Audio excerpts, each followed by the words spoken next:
this is a different kind of video. This is a video going into the Crew Motorfest most recent playlist. This right here, the Hollywood Action playlist. Now, being a Hollywood Action playlist, this playlist has a lot to do with Hollywood itself, but more importantly, it has a lot of references to Hollywood movies. A bunch of really fun little jabs and name drops, and not even just explicitly said ones, but events having a lot to do with specific Hollywood movies. Now, I do like a good movie. Tell you what, Whiplash, up there. Loved The Bear recently. Not a movie, but you know, close. But I don't know much about the sort of older movies that this game references, so the information and fake scripting of this video right here, massive shout out goes to Ford the Boomer in my Discord server. Head down there and join the server as I break down all of the different details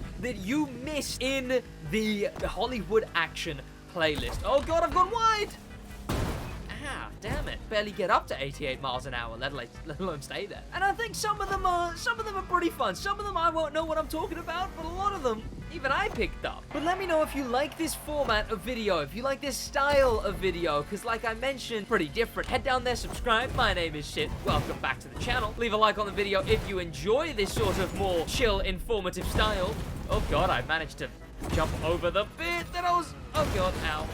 Okay. Well, this is the first event we're going to be going into. So instead of finishing it here, let me just go into the references. Scene 1, The Driver, the opening act of the film where you, as Terry Jones, have just done a heist and are getting away while trying to be stopped by the gang that you have just heisted from. Rick Martinez, the director taking us through this whole playlist, mentions the movie Baby Driver in the opening cutscene. Of course, Baby Driver being a very, very popular and very, very good movie, which, you know, isn't the main car. The red Mitsubishi isn't in the game, however some other cars are, but seeing it name dropped here was pretty cool, and starts this playlist off on a high. I want you to get in your car. I'm gonna give you directions as we go.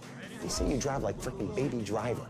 That better be true, my friend. And to begin with, this whole event is a reference to the Italian Job. Now, don't worry, they're not all this obvious, with of course there being classic minis running from a heist, the Italian Job being a heist movie, this being the original Italian Job rather than the remake, and there being a lot of sharp turns and jumps is also very reminiscent of the Italian Job movie. Scene 2, The Test. You've been recognized by a mob boss called Big Johnny, but of course you gotta be tested before you can just be brought in. So he puts you up against his right-hand man, Mikey the Maniac, in a brawl, dirty driving battle to see if you make the cut. The White Challenger is a reference to the White Challenger in The Vanishing Point, a 1970s movie following a car delivery driver, Kowalski, delivering hot rods in record time but getting himself into trouble. But you're up against a different car in this race, and well, the references don't stop at just your car. Now this one is interesting, as the Charger with the skull and crossbones on the hood is a reference to Death Proof, which had the Chevrolet Nova in a flat black with a skull and crossbones on the hood.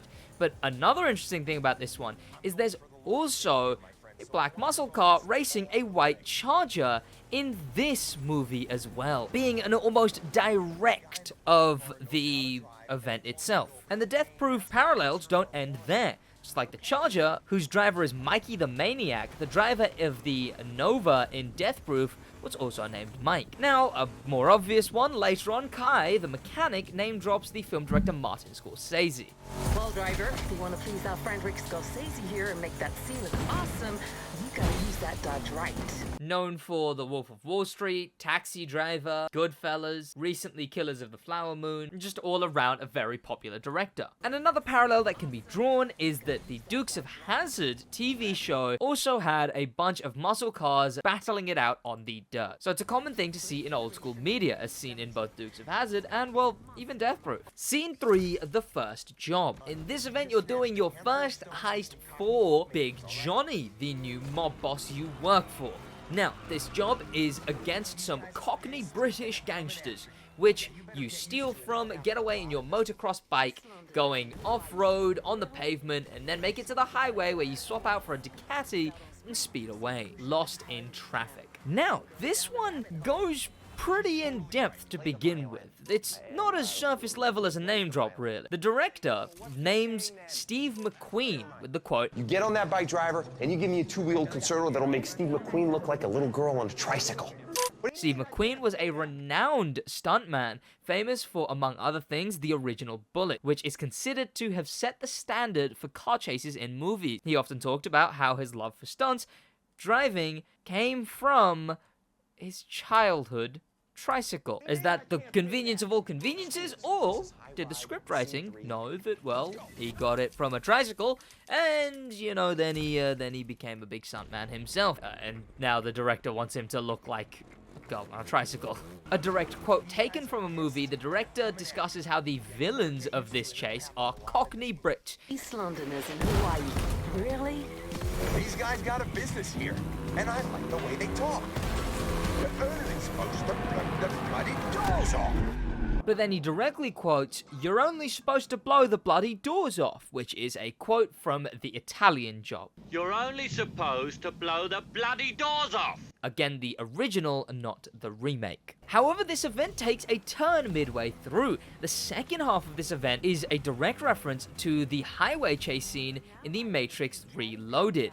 From the filter color change to the fact that you drive a Ducati, Kai even makes a reference to going down a rabbit hole. Scene 4, The Ascent. Now, you have been doing these jobs for Big Johnny. It's been a good one. So, you know, you go up to your old mate Keanu, you let him know how things have been going, you have a good talk, and the movie establishes that Keanu exists and is a friend of Terry Jones. This entire scene, the car, the setting, and the theme used is a direct reference to Magnum P.I., that being lining up with the 308 Ferrari being used. Once you're at Keanu's, it's scene 5, The Race. This is just a bit of fun. You're just sort of having a narrative break where you and Keanu, you all race together, and, you know, presumably you have your little scene where you two talk, but you're the stunt guy, so you're doing the racing. Now, the movie describes this as a low-action, chill section where you can just get a narrative break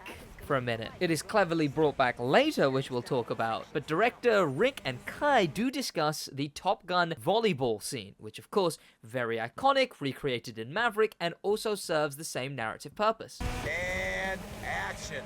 I want to see some dudes having fun. That's the whole point of this scene. We're taking a short break from the main plot to enjoy a good old low-stakes action moment. It's like that volleyball scene in Top Gun. Well, I remember that one.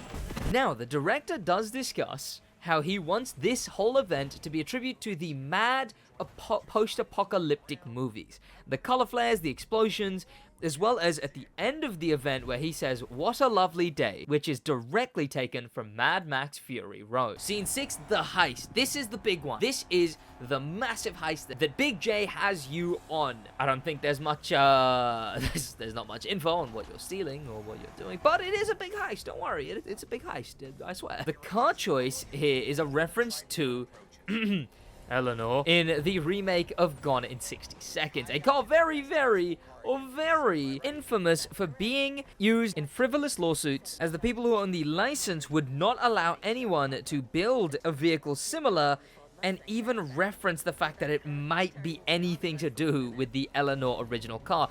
This was finally stopped as Shelby were given the license and all right to sue them if they did in fact go after another person recreating the car, meaning the whole Eleanor debacle is over. Now, this reference is even more solidified when Kai says later on, "With that car, Terry will be gone in a minute." A minute being, now I'm about to blow your mind here, 60 seconds. Gone in 60 seconds, like the movie? Also named Shelby Cobra, a two-door coupe based on the Ford Mustang Fastback. With that car, Terry will be gone in less than a minute. Scene 7, The Love Story. Now, you've been heisting for so long and everything's going good. You even met a woman, so taking her out on a date. So you're driving your way to the drive-in theater, but Mikey the Maniac from before, the right-hand man, he spotted you on your way there. Now, a parallel drawn here is a setup for a date using the Dusty Springfield song Son of a Preacher Man, which is more likely than not a reference to Pulp Fiction. A more obvious one is the Porsche 550 that you drive in this event. James Dean being the famous actor that owned the Porsche 550. He is also, unfortunately, famous for having died in a crash in that 550, which then, as the 550 that he crashed was collected and shown off, there was a bunch of different stories that came around where a certain part from that car would be added to a different car, and then that car would crash, and the same thing happening twice, and stories of people touching the car on display and then having heart attacks. Different stories that ended up meaning that that thing was cursed, as people said. Now, being the love story, there's also a bunch of VW Beetles doing a bunch of odd things. You might catch them at the end of the event just circling a tree. Now, a white beetle could be a reference to Herbie, you know, known as the love bug. It makes sense. Scene 8, the getaway. Well, turns out you were with the boss's daughter, Big J's daughter, and Mikey the Maniac. Well, he went and told him. So, now you gotta run away. Now you gotta escape Oahu. So, in comes Keanu. As he gets you the rides you're gonna be taking out. First, we use Big J's daughter's Aston Martin, and then go to a plane and a boat that Keanu rigged up for us, while getting shot at, explosions, and so much chaos. Great event. Now, not a lot going on in this one reference-wise, unfortunately, as this one, well, has its own things going on, like guns and the land-to-air missiles and depth charges. But Kai at one point does call Mikey, the guy who ratted you out, a total buttwad, which is a Sheldon Cooper line from The Big Bang Theory. Well, this seems like an odd time to test my cell phone quality, but go on. Test phrases, all right? I'm a tote, oba. Twad, all together, I'm a total buttwad. Why are you laughing? And finally, the premiere. This is set after the movie has wrapped filming, and you guys are going to the premiere of the trailer that's going to be held at the Waikiki Shell in Oahu, specifically in Honolulu. You even got given a car to drive there just so you show up in some real style. A concept car made by Ivory Tower. When discussing the Ivory Tower Asus, Rick describes driving it to the premiere as doing it Tony Stark style. Yeah, champ. Limos are for old geezers, so we got you the best car you could ask for tonight. You're doing this Tony Stark style. Yes, that's kind of the idea.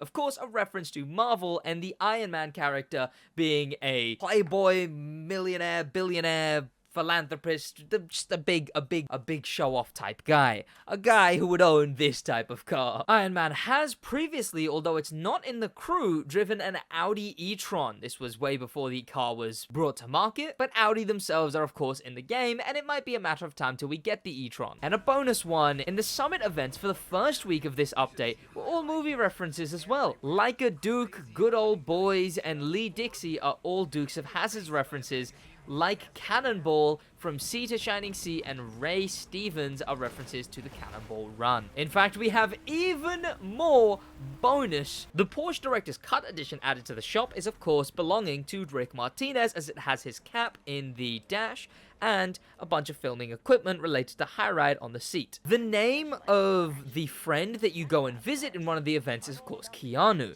Now, it is just a name, but Keanu was of course popularized by Keanu Reeves, who also was present in Matrix Reloaded, which is also referenced in the playlist. So there is a chance that this name was given due to Keanu Reeves. This last event also is a lot of inspiration taken from James Bond, of course, with the guns and the Aston Martins. It's clear to see. And again, thank you to Ford for all of those references. He's the one who did the digging, he's the one who brought me the information, and I was just relaying it to you because I found it really interesting. Now, this video might not do very well, so leave a like, share it, whatever you want to do, really.